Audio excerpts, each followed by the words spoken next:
women who has year after year to go further to get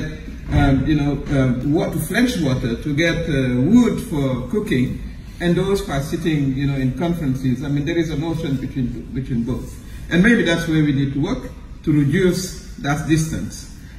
So I do think that we must really make sure that the question about climate are linked and tied to the question about fairness, about justice, about social change, about sovereignty.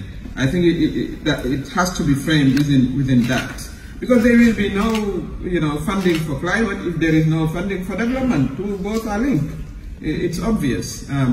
When as I said, we are losing the coast, and then we are losing villages also, because I mean, all the fisheries production and etc. disappeared as the ocean advanced.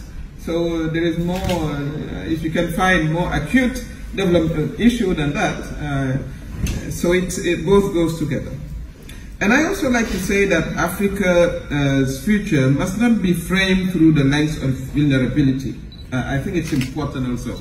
We refuse this victimized vision of Africa, because it is not true.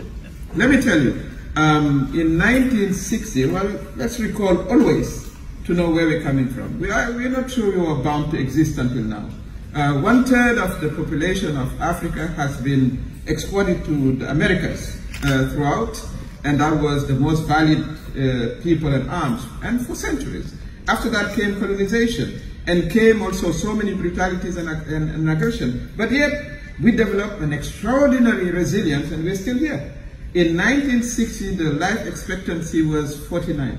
Now it's 69, still short, but we are on the way. And that's the philosophy that we want to impose to the rest of the world. So, we have some, fragilities and vulnerabilities, but we are way stronger than that, because we're here.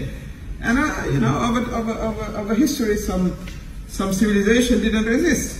They were brilliant, but they disappeared, the Incas and the Mayas, etc. But we're still here. So let's frame it within that mindset. And across the continent, we are investing in renewable energy. We're expanding regional market and fostering innovation from the ground up, from Dakar to Nairobi. Then you cross the continent. The foundation of climate resilient development are already being built. We're not imposing them. It's built with the communities, and it's important that the communities own this new way of dealing with climate, and it's important also that these initiatives be led locally.